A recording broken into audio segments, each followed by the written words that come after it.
गर्भावस्था के दौरान उल्टी कम या ज्यादा, बीपी हाई या लो, ये किस बात का संकेत होता है कि आप इससे जान सकते हैं कि गर्भ में बेटा है? तो hello everyone, welcome back to my mom care channel. दोस्तों, आई होप आप लोग बहुत अच्छे होंगे, प्रेगनेंसी को एंजॉय कर रहे होंगे। आज मैं आपके साथ बहुत ही ज्यादा इंपॉर्टेंट टॉपिक लेकर आई हूँ, वीडियो लेकर आई हूँ जो कि आपको काफी ज्यादा हेल्पफुल होने वाली है। उन महिलाओं को काफी ज्यादा हेल्प मिलेगी जिनका बीपी बहुत ज्यादा अनकंट्रोल रहता है, यानी कि कभी हाई कभी लो हो रहा है, या फिर आपको उल्टियां बहुत ज्यादा हो रही है या फिर कम हो रही है। तो इस बात का आपको बहुत ज्यादा जो है क्लियरिटी मिलने वाली है, क्योंकि आज के टॉपिक में बात करूंगी कारण, यानी कि आपको उल्टी कम हो रही है, ज्यादा हो रही है, उसके कारण क्या होते हैं।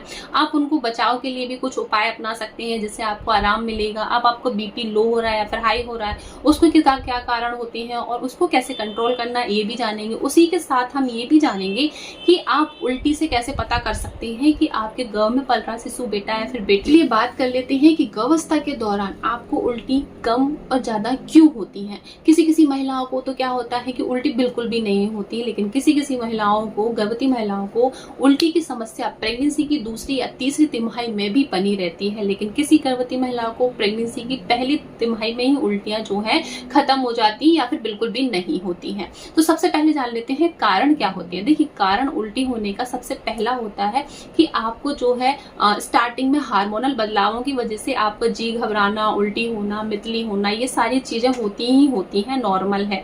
अब आपको ध्यान देना है कि आपको जो है ये पैटर्न है उल्टी करने का, आपको दूसरी तिमाही में भी नजर आ रहा है, तीसरी तिमाही में भी नजर आ रहा है। तो इसका क्या कारण होता है? इसका कारण होता है खाने पीने में बदलाव, यानी कि आप खाना पीना का जो पैटर्न है वो आपका गलत हो सकता है, जिससे आपको एसिडिटी होती है, जलन होती है, गैस बनती है, आपको जी घबराता है, बेचैनी होती है, जिस वजह से क्या होता है आपको उल्टियों की समस्या ज्यादा हो जाती है। मैं बता देती हूँ। सबसे पहले उपाय है, आपको बिल्कुल भी डिहाइड्रेशन नहीं होना चाहिए। आपको यानी कि हाइड्रेट रहना है। आपको पानी जो है कम से कम 8 से 10 गिलास आपको पर डे पीना ही पीना है, ठीक है। यानी कि आपको एक दिन में 8 से 10 गिलास पानी पीना है, तो आपकी बॉडी हाइड्रेट रहेगी। आपको पानी है सिप करके पीना है, यानी कि आपको एकदम से नहीं पीना है, थोड़ा सिप सिप करके पानी पिएंगे तो उससे आपको आराम मिलेगा, ठीक है। दूसरा, आपको क्या करना है, आप अदरक वाली चाय पी सकते हैं और आप पी सकते हैं नमक का पानी, यानी कि आप जो है नींबू डाल के, नमक डाल के घोल बना सकते हैं, वो पी सकते हैं। उससे भी आपको बहुत ज्यादा आराम मिलेगा, आपको उल्टियां नहीं होंगी और खाना पीना अच्छे से खा सकेंगे। देखिए, उल्टियां बहुत ज्यादा होती है ना, तो वो खाना पीना आप नहीं खा पाते हो, तो उसके लिए अच्छा है कि आप अपने डॉक्टर को दिखा लें, या फिर कुछ घरेलू उपाय अपना कर भी आप जो है कुछ हद तक आराम पा सकते हैं। चलिए बात कर लेते हैं उल्टी कम क्यों होती है। देखिए, कभी किसी गर्भवती महिलाओं को उल्टी बहुत ज्यादा कम होती है, फिर ना के बराबर या फिर होती ही नहीं है। उसका कारण ये होता है कि आपकी प्रेगनेंसी बिल्कुल हेल्दी है, अनहेल्दी बिल्कुल भी नहीं। काफी लोग घबरा जाते हैं। सारी गर्भवती महिलाएं हैं, मुझे कमेंट करती हैं जो कि कहती हैं कि मैम मुझे बिल्कुल भी उल्टी ही नहीं हो रही है, तो मैं क्या करूं, मुझे कोई प्रॉब्लम तो नहीं। देखिए, प्रेगनेंसी में उल्टी होना ये जरूरी नहीं है कि प्रेगनेंसी में उल्टी होगी तभी आपको जो है प्रेगनेंसी को अच्छा लगेगा। लेकिन देखिए, प्रेगनेंसी में उल्टी नहीं हो रही ना, तो आपको खुश होना चाहिए। देखिए, प्रेगनेंसी में उल्टी अगर नहीं हो रही है ना, तो इसका मतलब ये नहीं कि आपकी प्रेगनेंसी अनहेल्दी, जबकि उल्टा है इसका, आपकी प्रेगनेंसी काफी हेल्दी है और आप अच्छे से खा पी सकते हैं, अपने बच्चे को अच्छे से स्वस्थ रख सकते हैं, आप अपनी प्रेगनेंसी को अच्छे से एंजॉय कर सकते हैं। तो उल्टी नहीं हो रही है तो क्या कारण होते हैं? देखिए, कोई कारण नहीं होता है। उल्टी नहीं हो रही है कोई अच्छी बात है, अगर आपको उल्टी बहुत कम हो रही है तो भी अच्छी बात है, इसके भी कोई भी कारण नहीं है, या फिर आपकी प्रेगनेंसी बिल्कुल अनहेल्दी नहीं है, हेल्दी है, बहुत अच्छी है।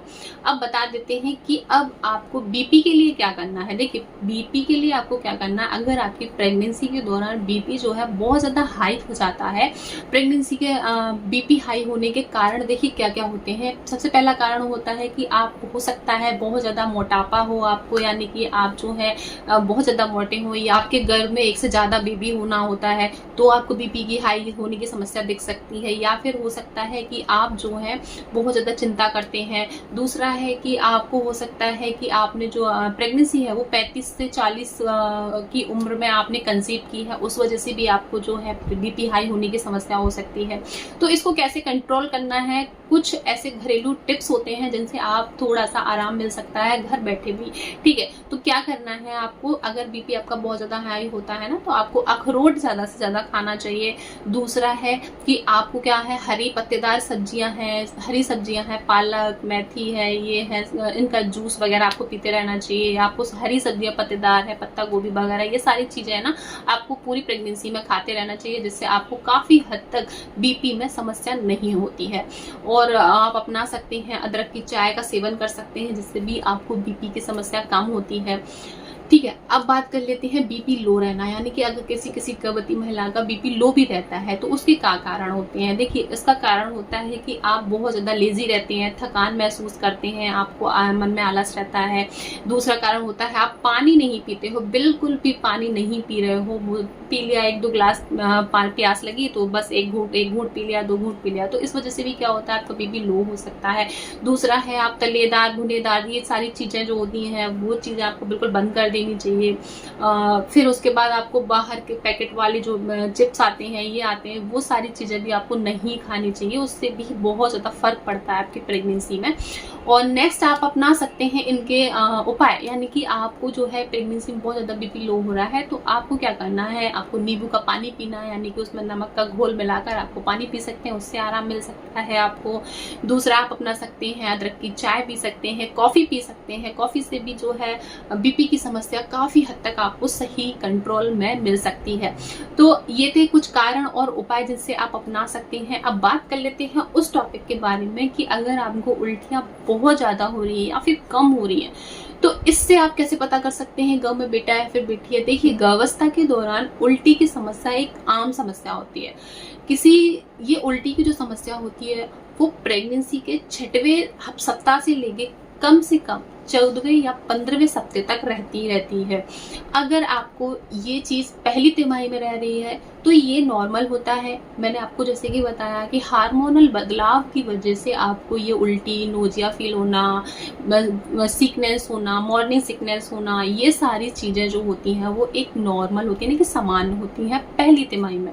हम बात करेंगे प्रेगनेंसी की दूसरी और तीसरी तिमाही में अगर आपको उल्टी की समस्या हो रही है, बंदी नहीं हो रही है पूरी प्रेगनेंसी के दौरान, तो फिर आप इससे पता कर सकते हैं कि गर्भ में बेटा है फिर बेटी है।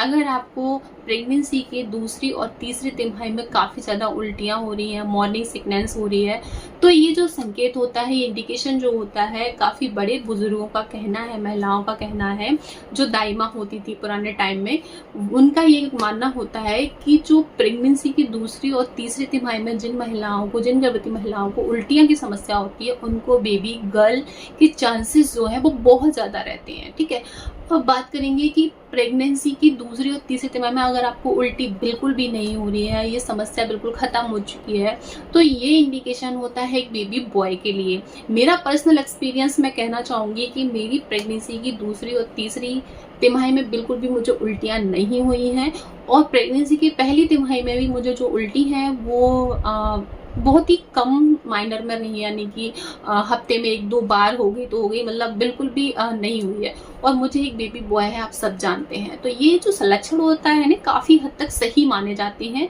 इनसे आप काफ़ी हद तक पता कर सकते हैं कि गर्भ में बेटा है फिर बेटी। देखिए, लेकिन इनका कोई वैज्ञानिक प्रमाण नहीं है, ये सिर्फ और सिर्फ एक अनुमान के आधार पर आपको बताया जाता है, जो कि कभी कभी सटीक बैठता है और कभी कभी सटीक नहीं भी बैठता है।